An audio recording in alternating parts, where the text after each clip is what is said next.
की चेतावनी से बौखलाए रजा, तौकीर रजा के बिगड़े बोल, योगी तोड़ेंगे रजा की कमर। ईद के त्योहार से पहले आईएमसी प्रमुख मौलाना तौकीर रजा ने भड़काऊ बयान दिया। उन्होंने कहा कि ये ईद खुशी का नहीं बल्कि गम की है।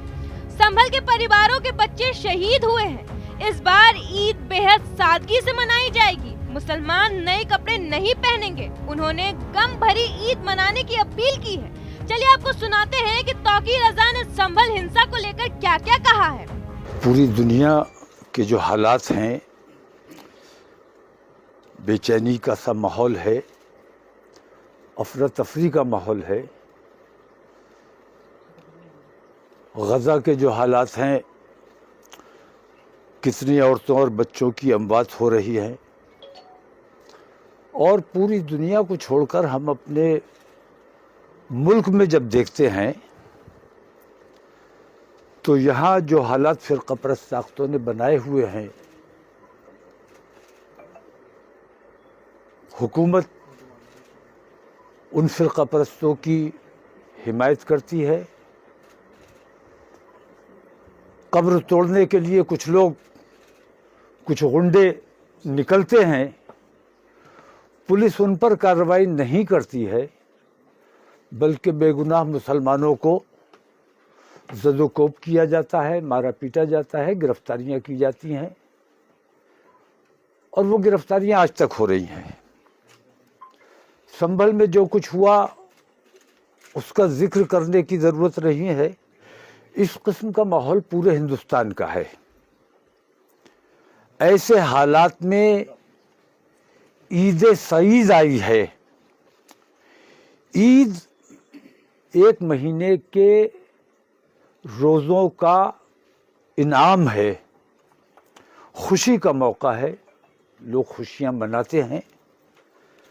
लेकिन देखा ये गया है कि ऐसे घरों में भी ईद मनाई जाती है जिन घरों में कोई शहीद हो गया हो, किसी की मौत हो गई हो।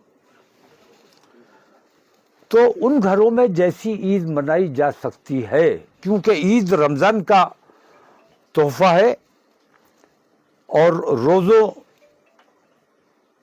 का इनाम है, तो हर हाल में ईद मनाई जानी चाहिए। लेकिन ईद निहायत सादगी के साथ, जो तुझको ऐसे शाम पहले होता रहा है, इस साल फैसला ये किया गया है कि इस साल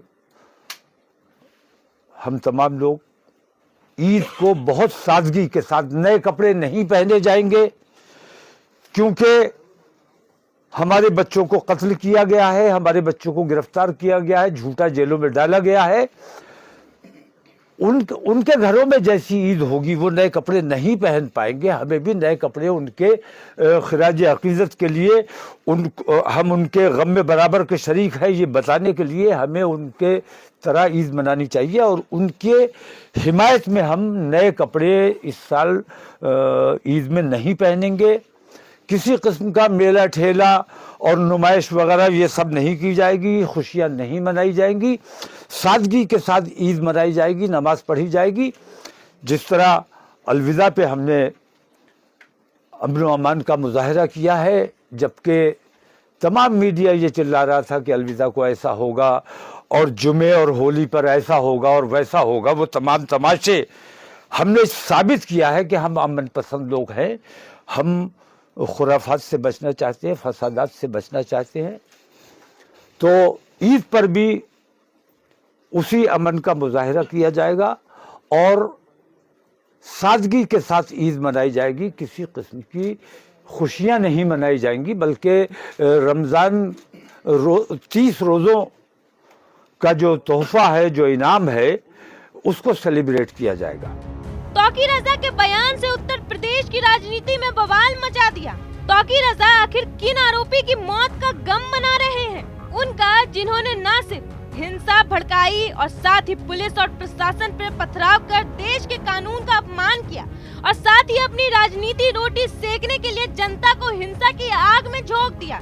बता दें, उत्तर प्रदेश के संभल में बीते साल 24 नवंबर को विवादित ढांचे के सर्वे के दौरान जमकर हंगामा और बवाल हुआ। उपद्रवियों ने अफसरों और पुलिस बल से पथराव किया और इस हिंसा में 4 लोगों की मौत हो गई और 29 से ज्यादा पुलिसकर्मी घायल हुए थे।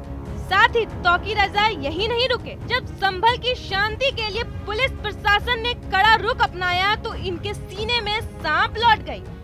उन्होंने सीएम योगी को भी चेतावनी दे डाली। मौलाना ने कहा, अगर हिम्मत है तो नमाजियों को सड़क पे नमाज पढ़ने से रोक कर दिखाएं। लेकिन ये योगी राज है साहब। अगर हिंसा भड़काने की कोशिश की और साथ ही देश की कानून व्यवस्था को ताक पर रखने की कोशिश की तो उसका कायदे से हिसाब किया जाएगा। गौरतलब है कि संभल में अलविदा जुमे की नमाज को लेकर पुलिस प्रशासन अलर्ट था। संभल शहर में सबसे ज्यादा चौकसी की गई। सड़क और छतों पर नमाज नहीं पढ़ने की हिदायत पुलिस प्रशासन के अधिकारियों ने पीस कमेटी की बैठक में दे चुकी थी, ताकि अलविदा जुमे की नमाज के वक्त कोई गड़बड़ ना फैला सके।